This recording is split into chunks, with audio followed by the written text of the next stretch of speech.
దేవుని యొక్క ప్రశస్తమైన నామములో కూడి ఉన్న ప్రతి ఒక్కరికి ప్రభు పేరట వందనములు శుభదినము తెలియపరుస్తూ ఉన్నానండి. అందరూ బాగున్నారా? మీ అందరి కొరకు నేను ప్రార్థిస్తూ ఉన్నాను. మరి యొక్క మినిస్ట్రీ కొరకు కూడా మీరు ప్రార్థిస్తున్నందుకు చాలా సంతోషము.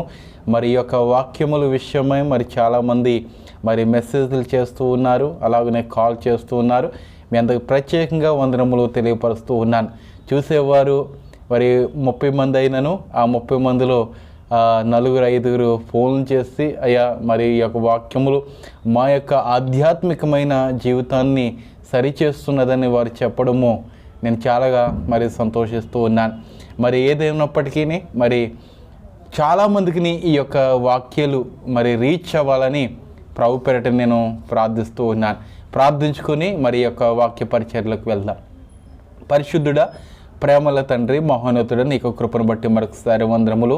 ఈ యొక్క దినమందు ప్రభువా మరి చక్కనైన వాక్యము నైనా మరి వినిపించడానికి మీరు సిద్ధముగా ఉన్నారు ప్రభా. మా యొక్క హృదయాలను కూడా మీరు సిద్ధింపచేసుకుని ప్రభా చక్కటి వాక్యాన్ని వినడానికి మంచి చెవులను మరి మనోనేత్రములు మేము తెరిచి నైనా మరి ఆ యొక్క వాక్య ధ్యానము చేయడానికి మాకు సహాయం చేస్తున్నాడు చూన్నాం తండ్రి.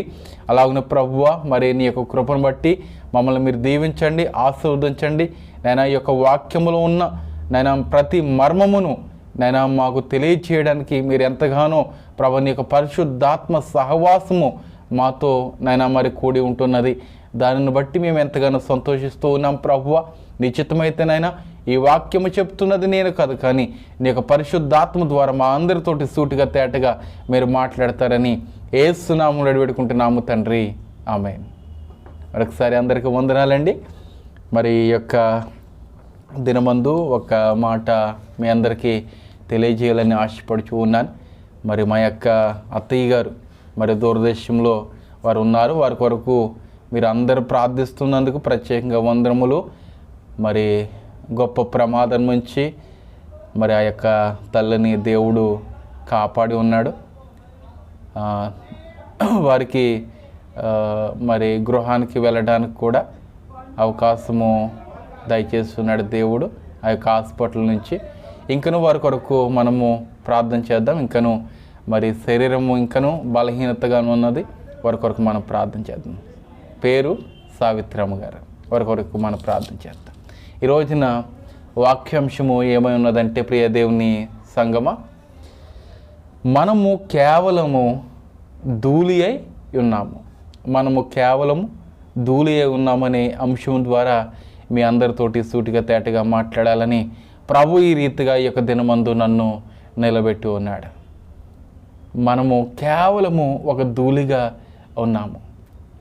ప్రియ దేవుని సంగమా, ఒక భక్తుడు అంటూ ఉన్నాడు, ధూళి వంటి వాడను ప్రభువా,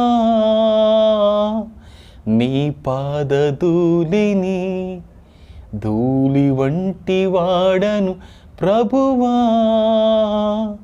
నీ పాద ధూళిని. ఎంతో అర్థవంతమైన రీతిగా ఆ యొక్క రచనకారుడు ఎంతగానో అనుభవపూర్వకముగా మరి రాసిన పాట.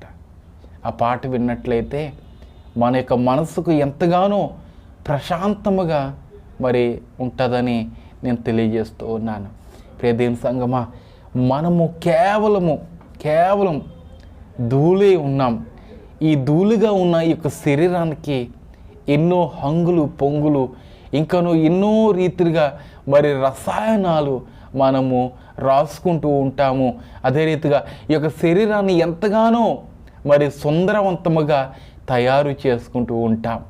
మరి అందం అంటే ఇష్టం లేని వారు ఎవరుంటారండి? అందం అంటే అందరికీ ఇష్టమే. అందము మోస్కారము, సౌందర్యము వ్యర్థము అనే సామెతల్లో కూడా చక్కటి మాట మనకు కనపడుచున్నది. ఈ యొక్క ఆదికాండంలోంచి మనం చూసినట్లయితే ప్రియ దేవుని సంగమా, ఈ యొక్క ధూళి అనగా ఒక దుమ్ము ధూళి ఈ యొక్క కొన్ని విషయాల్లో చాలా మంచిగా ఉంటున్నది. కొన్ని దేశాల్లో అయితే ఈ యొక్క ధూళి వల్ల మరి ఆ యొక్క ప్రకృతి ఇవన్నీ కూడా చాలా బాగుంటున్నాయని మరి శాస్త్రవేత్తలు చెప్తూ ఉన్నారు. ఎందుకో తెలియదు, కానీ ఆ ధూళి చాలా మంచిదంటూ ఉన్నారు. అలాగనే ఈ యొక్క మరి సుడిగుండాలు వచ్చినప్పుడు ఆ యొక్క తుఫాన్లు వచ్చినప్పుడు ఈ యొక్క ధూళి కూడా పైకి లేస్తూ ఉంటుంది. ఏమండి, ఆ గాలి వచ్చినప్పుడు ఈ యొక్క ధూళంతయు పైకి లేస్తూ ఉంటుంది కదండి. ఎవరైనా మనకి వెనుక నుంచి ఒక సహాయం చేస్తున్నట్లయితే ఈ శరీరం ఎలా ఉంటుంది? మంచి సంతోషంగా, మంచి ఎనర్జెటిక్గా ఉంటూ ఉంటుంది. అలాగనే ఈ యొక్క ధూళిని గురించి ఈ రోజున మనం జ్ఞాపకం చేసుకుంటే ప్రియ దేవుని బిడ్డలారా, ఈ యొక్క మట్టి, ఈ ధూళి అనగా మట్టి, ఈ మట్టిని దేవుడు ఎంతగానో ప్రేమించాడండి. ఎంతగా అంటే చాలా మానవుణ్ణి చేయడానికి ఈ ధూళిని, ఈ యొక్క మట్టిని దేవుడు ఉపయోగించాడు. దేవునికి స్తోత్రం కలిగిన గాక. ఈ భూమి ఆయన యొక్క పాదములకు పీటగా ఉన్నది. ఆయన యొక్క పాదములకు పీటగా ఉన్నది. ఆయన నిలబడబోచున్నాడు ఈ యొక్క భూమి మీద. అయితే ప్రియ దేవుని సంగమా, ఈ యొక్క వాక్యంలో మనం చూసినట్లయితే ఆదికాండము 3వ అధ్యాయము 19వ వాక్య భాగంలో ఇలాగున తెలపబడుచున్నది. ఈ యొక్క వాక్యాన్ని మనము చదువుకుందాము. నీవు నేలకు తిరిగి చేరు వరకు నీ ముఖపు చెమట కార్చి ఆహారము తిందువు, ఏలయనగా నేల నుండి నీవు తీయబడితేవి, నీవు మన్నే గనుక తిరిగి మన్నైపోదు అని చెప్పాను. ఈ మాట ఏ ప్రవక్త చెప్పలేదు, ఏ మనుష్యుడు చెప్పలేదు. ఈ యొక్క మాట ఎవరు చెప్పాడంటే యేసుక్రీస్తు, లేదంటే దేవుడు ఈ యొక్క మాట మరి ఆదాము అవ్వలకు తెలియజేస్తూ ఉన్నాడు. నేను మట్టి నుంచి తీశాను కాబట్టి తిరిగి నీవు మట్టయిపోదువు. ఎందుకని ఈ యొక్క మాటను ఆయన మరి చెప్పి ఉన్నారంటే, మరి వారు పాపము చేయక మునుపు వారికి చక్కటి దేహం ఉన్నది, అలాగనే మహిమ శరీరముగా కనబడుచూ ఉన్నది. దేవుణ్ణి మరి వారు ప్రత్యేకంగా చూస్తూ ఉన్నారు. కానీ ఎప్పుడైతే పాపము చేయడము జరిగి ఉన్నదో ఆ పాపానికి జీతము ఏమై ఉన్నదంటే మరణము. వారిని ధూళి నుంచే దేవుడు తీస్తున్నాడు. ధూళి నుంచే, మట్టి నుంచే దేవుడు తీస్తున్నాడు. అయితే దేవుడు అంటున్న మాట ఏంటంటే, వారు పాపం చేయడం ద్వారా దేవుడు అంటున్న మాట ఏంటంటే, నిన్ను నేల నుండి తీయబడ్డావు కాబట్టి, నీవు నేల నుండి తీయబడ్డావు కాబట్టి తిరిగి నీవు నేలకే పోదువు, తిరిగి మన్నై పోదువు. ఈ రోజున మనము మన చేతిని ఇలాగున మరి కొద్ది నిమిషాలు మనము రుద్దినట్లయితే మనకి ఏమి వస్తుంది? ఇక్కడ మట్టి వస్తుంది. మానవుడు ఎలా వచ్చాడంట? మన యొక్క నేను కూడా చదివి ఉన్నానండి, మన యొక్క సబ్జెక్టులో కూడా ఉన్నాయి. మానవుడు ఎలా వచ్చాడంటే కోతు నుంచి వచ్చాడంటారు. చాలామంది కోతు నుంచి వచ్చాడంటారు. ఎంత దౌర్భాగ్యమైన స్థితి! కోతు నుంచి వచ్చాడంటండి దేవుడు, కోతు నుంచి వచ్చాడంటండి మానవుడు. మరి తోక ఏమైపోయినది? అంచెలంచెలుగా ఆ తోక కూడా కరిగిపోయినదా? ప్రియ దేవుని సంగమా, మనము గమనించుకోవాలి.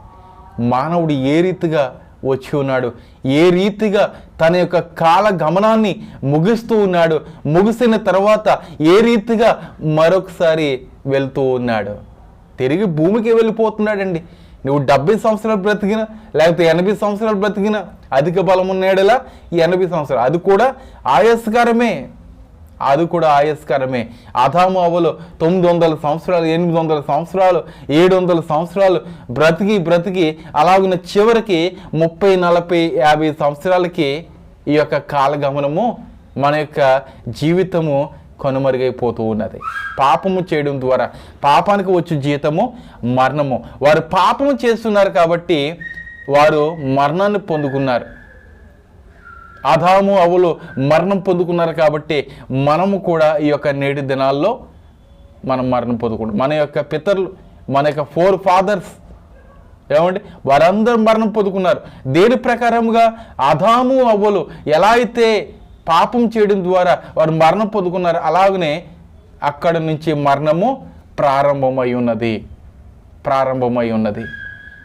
ఈ మాట అంటున్నాడు, నీవు నేలకు తిరిగి చేరు వరకు నీ ముఖపు చెమట కార్చి ఆహారము తిందువు. కానీ ఏదైనా తోటలో ఏమండి, ప్రతి చెట్లు ఫలములను నీవు తినొచ్చు, కానీ ఆ యొక్క మిడిల్లో ఉన్న, ఆ యొక్క మధ్యలో ఉన్న ఆ తోట మధ్యలో ఉన్న ఆ చెట్టుని మాత్రం మీరు ముట్టుకోవద్దు, దాని యొక్క ఫలములను మీరు భుజించకూడదని దేవుడు ఎంతగానో చెప్పి ఉన్నాడు. ఏమండి, ఆ తోటలో అంటండి ఈ రోజుల్లో మనం చూసుకున్నట్లయితే వేసవి కాలంలో మామిడి పండ్లు వస్తూ ఉంటాయి. ఏమండి, కొన్ని కాలాలు బట్టి మరి పళ్ళు వస్తూ ఉంటాయి. కానీ ఆ యొక్క ఏదైనా తోటలో నిత్యము పళ్ళు ఉంటాయి. ఏ పండు కావాలంటే ఆ పండును తినవచ్చు. ఏమండి, అక్కడ ఆహారము వండుకునే స్థితి లేదు. దేవుడు ఏం చేశాడు? పండ్లు ఇచ్చి ఉన్నాడు. ఈ రోజున మనము పండ్లు కొనుక్కుని తినాలంటే చాలా ఎక్స్పెన్సివ్ కింద ఉంటుంది, చాలా ఖరీదుగా ఉంటున్నది. ఏమండి, చాలా ఖరీదుగా ఉంటూ ఉన్నది. తినాలని ఆశ ఉన్నా కూడా మనము తినలేని పరిస్థితి. ఎందుకంటే ఎక్స్పెన్సివ్, ఎక్కువ ఖరీదు, మన యొక్క సంపాదన తక్కువ. ఏమండి, వాటికి పెట్టేది ఎక్కువగా మనకు ఉంటున్నది, కనబడుచున్నది. కాబట్టి మానవుడు కొనుక్కోలేని పరిస్థితిలో ఉన్నాడు. కానీ దేవుడు ఆదాము అవ్వలకు ఉచితముగా ఇచ్చాడు ఆ యొక్క తోటని, ఆ యొక్క ప్రాంతాన్ని ఉచితముగా ఇచ్చే ఉన్నాడు. అయితే నీవు ఏం చేయాలంట? నీవు నేలకి తిరిగి చేరే వరకు నీ ముఖపు చెమట కార్చి ఆహారము తిందువు. ఎంత బాధను మరి తెలియపరుచున్నాడు దేవుడు అండి. చక్కగా వారిని కావలిగా ఉన్నాడు దేవుడు, కానీ వారు ఆ కావలిలోంచి పారిపోయారు.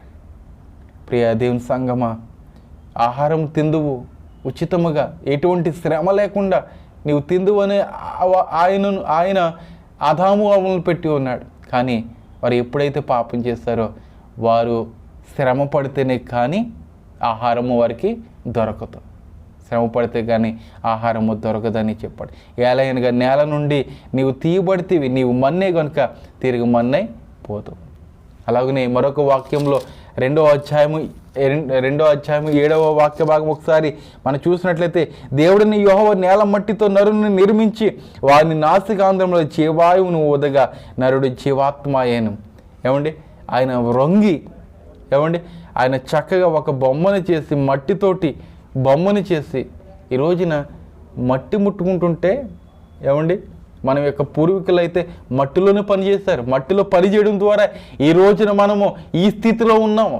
ఏమండి, వారు మట్టిని ముట్టుకోవడం ద్వారా ఈ రోజున మరి ఇప్పుడున్న పిల్లలు మట్టిని ముట్టుకోవాలంటే చాలా ఎలర్జీగా చూస్తూ ఉన్నారు. మట్ట అని ఒకవేళ ముట్టుకునే పరిస్థితి వచ్చి ఉంటే దానిని డెటాల్తో కడిగి వేసుకుంటున్నారండి. ఎంత దౌర్భాగ్యమైన స్థితి. పిల్లలు మట్టిని ముట్టుకుంటుంటే, అయితే దేవుడు మట్టిని ముట్టుకొని మానవుణ్ణి చేసి వాని యొక్క నాసికాంధ్రంలో ఏముందాడు? జీవాయువు ఊదగా నరుడు జీవాత్మయ్యాడు. ఎంత గొప్ప ప్రేమ అండి. ఏమండి, ఎంత గొప్ప ప్రేమ. అలాంటి ప్రేమను ఈ యొక్క ఏదైనా తోటలో ఎవరు కోల్పోయారో? ఆదాము అవ్వలు కోల్పోయి ఉన్నారు. అయితే 18వ అధ్యాయంలో ఒక మాట ఉన్నది, ఇక్కడ మనం చూసినట్లయితే అబ్రహాము తెలియపరుస్తూ ఉన్నాడు. 18వ అధ్యాయము 27వ వాక్య భాగం ఒకసారి మనం చూసినట్లయితే, అందుకు అబ్రహాము, ఇదిగో ధూళియు బూడిదైన నేను ప్రభుతో మాట్లాడ తెగించుచున్నాను. ఆయన యొక్క మనసును లేదంటే ఆయన యొక్క హృదయాన్ని ఆయన హెచ్చించుకుంటున్నాడా లేకపోతే తగ్గించుకుంటున్నాడా? ఆయన తగ్గించుకుని దేవునితో మాట్లాడుతూ ఉన్నాడు. ఎవరైతే హెచ్చింపబడతారో దేవుడు వారిని ఏం చేస్తాడో? తగ్గిస్తాడు. ఎవరైతే తగ్గించబడినట్లుగా ఉంటారో వారిని దేవుడు ఏం చేస్తాడంటే హెచ్చింపు చేస్తూ ఉంటాడు. ఈ యొక్క అబ్రహాము కూడా దేవుని ఎదుట ఎంతగానో తగ్గించుకుని ఉన్నాడు. దేవుడు ఏ మాట చెప్తే ఆ మాట ప్రకారంగా ఉన్నాడు. కాబట్టి ఈరోజు విశ్వాసులకు తండ్రి ఎవరో? అబ్రహాము. విశ్వాసులకు తండ్రి అబ్రహాముగా పిలువబడుచూ ఉన్నాము. అయితే ప్రియ దేవుని బిడ్డలారా, ఇక్కడ కొన్ని సందర్భం బట్టి, ఇక్కడ ఉన్న సమస్యను బట్టి మరి వారి యొక్క సహోదరుడు ఒక గ్రామంలో ఉన్నాడు. ఆ గ్రామాన్ని దేవుడు నాశనం చేయాలని ఆశపడుచూ ఉన్నాడు. అయితే ఇక్కడ దేవుని అడుగుచున్నాడు. అందుకు అబ్రహాము, ఇదిగో ధూళియు బూడిదనైన నేను ప్రభుతో మాట్లాడి తెగించుచున్నాను. 50 మంది నీతిమంతులలో ఒకవేళ 5 తక్కువైతే 5 తక్కువైనందున ఆ పట్టణమంతయు నాశనము చేయదువా అని మరలా అడిగాను. అందుకు ఆయన, అక్కడ 4 5 నాకు కనబడిన ఎడల నాశనము చేయనని. ఏ పట్టణము అది? మనందరికీ తెలుసు. ఏ పట్టణం అండి అది? ఏమండి, ఏ పట్టణమో తెలుసు కదా. ఈ యొక్క వాక్యం వింటున్న సహోదరుడా, ఒకవేళ నీకు తెలిసినట్లయితే కామెంట్ రూపంలో నీవు తెలియజేయి. ఈ యొక్క వాక్యాన్ని నీవు వింటున్నావని నేను గ్రహిస్తాను, నేను సమాధానము దయచేస్తాను. అయితే ప్రియ దేవుని బిడ్డలారా, ఇక్కడ అబ్రహాము ఆయన తగ్గించుకుంటూ దేవునితో మాట్లాడుచూ ఉన్నాడు. నేను ధూళిని మట్టిని అని ఆయన గ్రహించుకున్నాడు. ఈ రోజుల్లో ఉన్న సేవకులు కానీ విశ్వాసులు కానీ ఎవరైనా గ్రహించుకుంటున్నారా? నేను మట్టిని, నేను ధూళిని అని గ్రహించుకుంటూ ఉన్నారా? ఈ యొక్క శరీరానికి బంగారము తగిలించుకోవాలి. ఏమండి, ఈ యొక్క పూణే ప్రాంతంలో మరి గడిచిన వారమందు నేను ఒక షాప్కి వెళ్ళినప్పుడు ఒక స్త్రీని నేను చూస్తున్నానండి. ఆ స్త్రీ ధరించుకున్న ఆ యొక్క ఇయర్ రింగ్ చూసుకున్నట్లయితే గాజులు వేసుకొచ్చండి. ఆ ఇయర్ రింగ్ గాజులా ఉన్నది. ఇంత పెద్ద గాజు వేసుకుని తిరుగుతూ ఉన్నది దెయ్యంలాగా. ప్రియ దేవుని బిడ్డలారా, ఈ యొక్క శరీరానికి ఎంతైతే కావాలో అంతగానే మనం ధరించుకోవాలి. దేవుడు ఈ యొక్క బంగారాన్ని అసహించుకుంటూ ఉన్నాడు. ఈ యొక్క ఆభరణలను మరి దేవుడు అసహించుకుంటూ ఉన్నాడు. ప్రియ దేవుని సంగమా, కానీ మనము ఈ యొక్క ధూళి అయిన మట్టి అయిన ఈ యొక్క శరీరానికి ఎన్నో మరి మెరుపులు దిద్దాలని నిత్యము ఈ యొక్క యవనస్తులు లేదంటే ఈ యొక్క స్త్రీలు పురుషులు ఇంకా ఎక్కువగా తెగ ఆశపడిపోతున్నారండి. చాలా ఆశపడిపోతున్నారు. ఈ యొక్క దేహము కేవలం మట్టికి చేరువవుతున్నప్పుడు నీకున్న ఆ ముక్కు పొడకైనా, నీకున్న ఆ యొక్క బంగారు గొలుసైనా, నీకున్న చెవురింగైనా ఆ సమయంలో తొలగించేస్తారు. ఏమండి, నువ్వు ఎంత బంగారం పెట్టుకుని నువ్వు చనిపోయినా కూడా ఆ బంగారము నీతో పాటు కప్పెట్టరండి. కానీ ఆ బంగారాన్ని ఏం చేస్తారు? తీసివేసుకుంటారు. ఆ కుమార్తెలో తీసుకుంటారు. ధూళి వంటి యొక్క శరీరానికి మనకి ఏం కావాలంటే దేవుని యొక్క ఆత్మ కావాలి. ఒకసారి మనము పరిశీలన చేద్దాము. ప్రియ దేవుని సంగమ, ఇక్కడ మరొక స్త్రీ కూడా తెలియజేస్తున్న మాట ఏంటంటే, 1 సమూయేలు 2వ అధ్యాయంలో 8వ వాక్య భాగంలో మరి ఆ మధ్య వరుసలో ఉన్న ఆ వాక్యాన్ని చూసినట్లయితే, మహిమగల సింహాసనమును స్వతంత్రింపజేయుటకును వారిని మట్టిలో నుండి ఎత్తువాడు ఆయనే, లేమిగల వారిని పెంటకుప్ప మీద నుండి లేవనెత్తువాడు ఆయనే. ఈ మాట ఎవరు తెలియజేస్తున్నారు? ఈ మాట ఎవరు తెలియజేస్తున్నారు అన్నది మనం తెలుసుకోవాలంటే ఆ యొక్క 1వ వచనం చదువుదాం. మరియు హన్నా విజ్ఞాపన చేసి ఇలాగ, నేను నా హృదయము యెహోవాయందు సంతోషించుచున్నది. ఈ మాట ఎవరు తెలియజేస్తున్నారు? హన్నా తెలియజేస్తున్నది. ఎందుకని ఆ మాట తెలియజేస్తున్నదంటే ఆమె పొందుకున్న విజయాన్ని బట్టి ఆమె ఈ మాట తెలియపరుస్తున్నది. ప్రియ దేవుని సంగమా, ఎంత ధన్యత, ఎంత కరుణ మరి దేవుడు ఆమె మీద చూపించున్నాడు. ఎన్నో సంవత్సరముల తర్వాత చక్కటి గర్భఫలము దేవుడు అనుగ్రహించి ఉన్నాడు.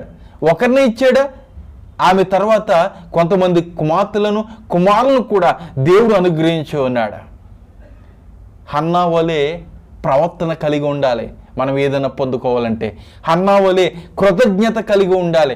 హన్నా ఎలా అయితే తగ్గించుకున్నదో, దేవుడు ఎలా అయితే ఆమెను హెచ్చింప చేస్తున్నాడో అలాగున మనకు జీవితాలను కూడా దేవుడు ఆశీర్వదించాలి. ప్రియ దేవుని సంగమా, ఈ మాట అంటూ ఉన్నది, వారిని మట్టిలో నుండి ఎత్తువాడు ఆయనే, లేమి గల వారిని పెంట కుప్ప మీద నుండి లేవనెత్తువాడు ఆయనే. ఈరోజు మనందరికీ ఎన్నో కొదువుగా ఉంటున్నాయి.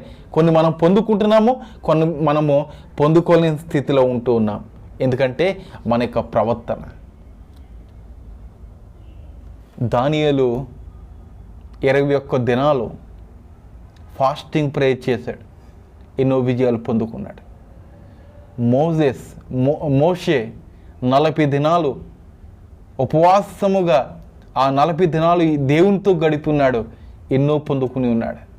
యేసుక్రీస్తు సేవకు రాక మునుపు 40 దినాలు ఆ యొక్క విల్డర్నెస్ అనగా ఆ యొక్క అడవిలో ఆయన ఉపవాసం ఉండి దేవుని యొక్క దేవదూతల ద్వారా పరిచర్య చేయించుకుంటూ ఆయన గడిపి ఉన్నాడు. ఎన్నో విజయాలు చూశాడు, విజయాలు చేశాడు, మిరాకిల్స్ చేస్తున్నాడు, అద్భుత కార్యములు చేస్తున్నాడు. కేవలము విశ్వాసపూరితమైన ప్రార్థన, ఫాస్టింగ్ ప్రేయర్. ఈ రోజున ఆ యొక్క ఉపవాస ప్రార్థన సంఘాల్లో కొరవైపోతున్నదండి, సంఘాల్లో కొరవైపోతున్నది. కేవలము పేరుకి మాత్రమే ఉపవాస దినమని ప్రకటన చేసుకుంటూ ఉన్నారు, కానీ సేవకుడు ఉపవాసం ఉండడు, అలాగనే సంఘస్థులు కూడా ఉపవాసం ఉండట్లేదు. ఈ యొక్క మట్టి దేహాన్ని మనము ప్రతిరోజు ఏం చేసుకోవాలంటే నూతన పరుచుకోవాలి. ప్రియదేవుని బిడ్డలారా, ఆమెకు దేవుడు ఇచ్చినప్పుడే కాదు, ఇవ్వక మునుపు కూడా దేవుణ్ణి అనుసరించి ఉన్నది, దేవుని యొక్క ఆజ్ఞను పాటించి ఉన్నది, దేవుని యొక్క ప్రేమను తెలియపరిచి ఉన్నది. ఇచ్చిన తర్వాత ఆమె అంటున్న మాట ఏంటంటే, వారిని మట్టిలో నుండి ఎత్తువాడు ఆయనే, లేమి గల వారిని పెంట కుప్ప మీద నుండి లేవనెత్తువాడు ఆయనే.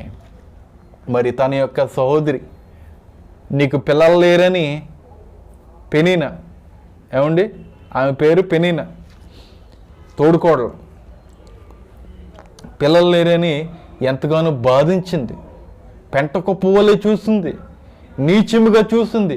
కానీ దేవుడు తన యొక్క గర్భాన్ని తాకి ఏం చేశాడు? మహిమపరిచి ఉన్నాడు. ఈ రోజున ఎంతోమంది గర్భఫలములు లేని వారు ఉన్నారు, దుఃఖిస్తున్నారు, బాధింపబడుతూ ఉన్నారు. వీరందరికీ ఏమండి సాదృశ్యముగా ఎవరున్నారు? ఈ రోజున హన్నా ఉన్నది.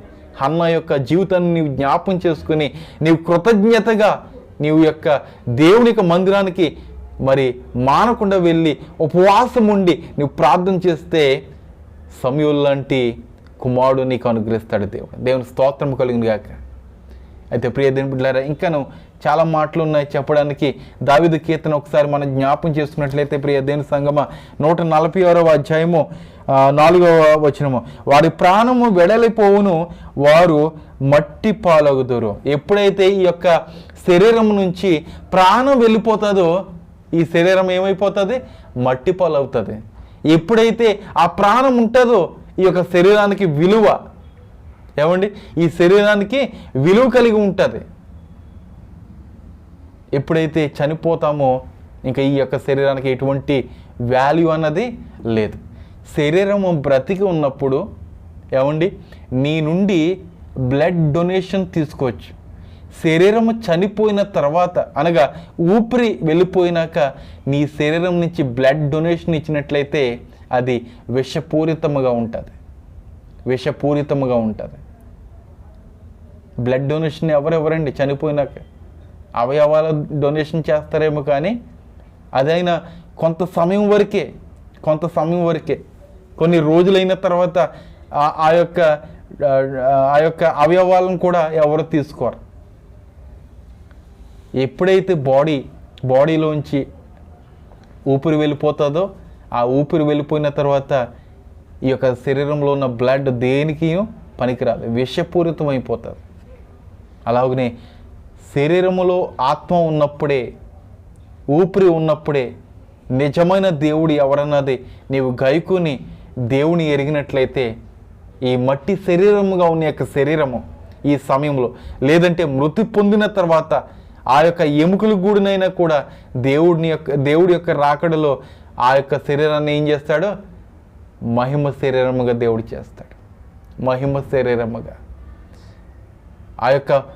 ఆ యొక్క శరీరంలో మాంసము క్షీణించిపోయినా, కుళ్ళిపోయినా, చెదిరిపోయినా దేవుడు తిరిగి రప్పించగల సమర్థుడు నా దేవుడు. కనుక ఈ మట్టి శరీరముగా నీ యొక్క శరీరాన్ని నీవు మహిమపరచుకోవడము కాదు, కానీ ఈ యొక్క శరీరం ద్వారా దేవుని మనం మహిమపరచాలి. ఆ రీతిగా మనం ఉండాలని ప్రభుపేట నేను విజ్ఞప్తి చేస్తున్నాను. ప్రార్థించుకుందాం. అందరు తల ఉంచినట్లయితే ప్రార్థన చేసుకుందాం. ప్రత్యేకంగా ప్రార్థన అవసరత సావిత్రమ్మ గారి కొరకు మనం ప్రార్థిద్దాం. జ్ఞాపకం చేసుకోండి. అందరు కళ్ళు మూసుకున్నట్లయితే ప్రార్థన చేసుకోండి. పరిశుద్ధుడ, ప్రేమగల తండ్రి, మహోన్నతుడా, నీ యొక్క కృపను బట్టి మరొకసారి వందనాలు ప్రభా. ఇంతవరకు నీ యొక్క వాక్యం ద్వారా మా అందరితోటి సూటిగా తేటగా మీరు మాట్లాడి ఉన్నారు ప్రభా. అవునయ్యా, ఈ యొక్క శరీరము తండ్రి మట్టి ప్రభువా, నేను ఎప్పుడైతే నేను ఈ యొక్క శరీరం నుంచి నేను మరి ఊపిరి వెడలిపోతుందో నేను మరి ఈ యొక్క శరీరము మట్టి పాలు అగును తండ్రి. మట్టి పాలు అవ్వక మునిపే ప్రభువా నిన్ను చేరుకునే యోగ్యత దయచండి, నిన్ను గాయకునే యోగ్యత నాకు అనుగ్రహించండి ప్రభువా. నాకును మీరు అనుగ్రహిస్తున్నాడు ఇచ్చి ఉన్నాం. నీ కృపచాటును మమ్మల్ని మరుగుపరచుకోండి ప్రభా. నీకు వందనాలు.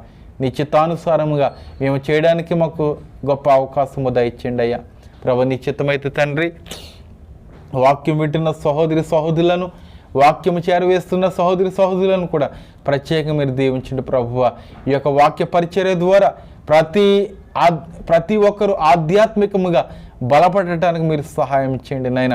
ఇదిగో ప్రభా, రాబో దినాల్లోనైనా మరి ఆయా సంఘాల్లో క్రిస్మస్ వేడుకలు జరుగుతూ ఉన్నాయి ప్రభా. నిశ్చితమైతే ఆ యొక్క సంఘాలను కూడా దర్శించడానికి మాకు సహాయం చేయండి. ఆ సంఘాల్లో చేస్తున్న ప్రతి కార్యాన్ని మీరు జ్ఞాపకం చేసుకొని నైనా మరి నీవే రీతిగా నైనా మరి ఆ యొక్క కార్యములు జరగాలని ఆశపడుచున్నావో అలాగున జరగడానికి మీరు సహాయం చేయండి. అలాగున సంఘంలో ఉన్న సంఘ కాపర్లు నైనా సంఘ పెద్దలు నైనా మరి నీ మాటను విని తండ్రి ఆ యొక్క కార్యక్రమాలు ఎంతగానో నైనా మరి చేయడానికి మీరు సహాయం చేయండి నైనా. మా యొక్క జ్ఞానం ద్వారా కాదు కానీ నీ యొక్క జ్ఞానం ద్వారా మేము చేయడానికి మాకు సహాయం చేయండి. అలాగే ప్రభు, సావిత్రమ్మ గారి కొరకు మేము ప్రార్థిస్తున్నాం. నీ చిత్తమైతే బిడ్డ మీరు ముట్టండి, స్వస్థపరచండి ప్రభు. నీ కృపచాటును మరుగుపరచుకోండి ప్రభు. నీకు వందనాములు.